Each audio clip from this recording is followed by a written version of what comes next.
Hi guys, welcome to Dubrovnik, Croatia. I got in yesterday, and after I talked to you guys, I was still in Komiža in the island of Vis.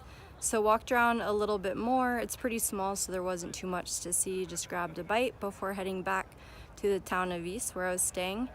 And then the next morning, I walked around Vis a little bit more and walked over to where they had a museum and some cannons over there, and actually stopped in this restaurant. I heard music, so I wanted to check it out. They were playing some traditional Croatian music, so that was cool. Kind of reminds me of what you would hear like traditional Italian music or Greek. And then kept walking around a little bit more to the other side where there's a church slash monastery, I want to say. There's a cemetery over there, and then, well, a lot more boats, of course, but also more beaches, because I was kind of wondering where all the beaches were, like I saw in Komiža, but they're on this other side of the town. So that was nice to see a little bit more before heading out. Really beautiful island, totally glad I went there. And then I actually ended up getting a BlaBlaCar to Dubrovnik, which is surprising because they really don't use that too much over here, more like Spain, France, Portugal, Italy. So sometimes things work out better when you wait last second. That came through. Also found a couch surfing host last minute, so glad I waited and didn't reserve anything ahead of time. So I got in yesterday evening and then went into town after having dinner at my host's place. Went with him into town, and again, like the old town, the main city that everyone comes to see is within the old fort walls or castle walls, however you call them.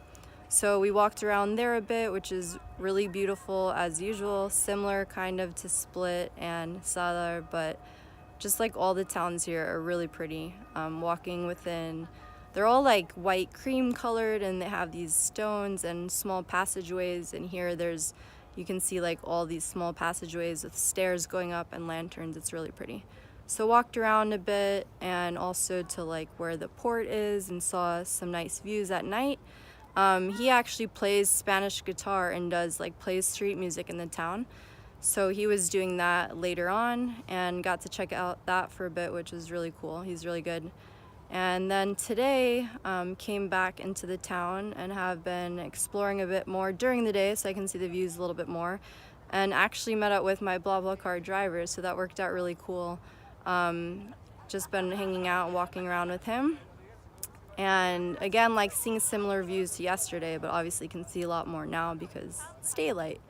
And now I'm up at the top where you can get the best view of Dubrovnik. There's like a cable car that goes up here, although we drove up here, so that was nice and free, of course.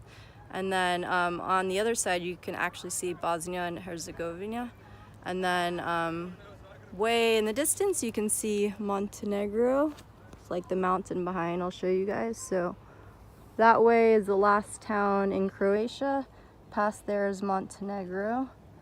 Back that way, those mountains, it's Bosnia and Herzegovina.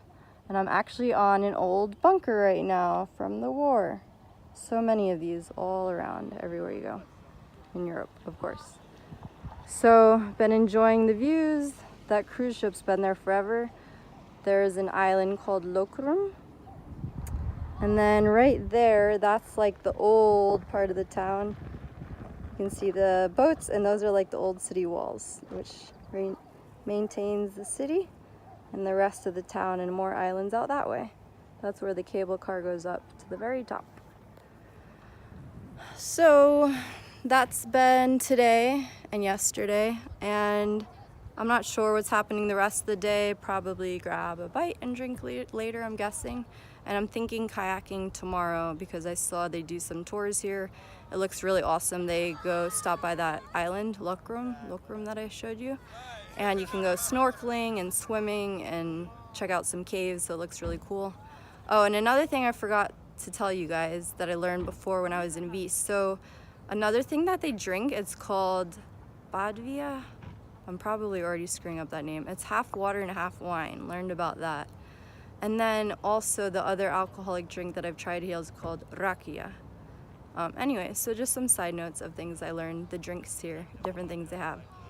Okay, so that's all for now, and maybe I will talk to you guys tomorrow after the kayak tour, hopefully. And then I'm off to Montenegro after that. So talk to you soon. Bye.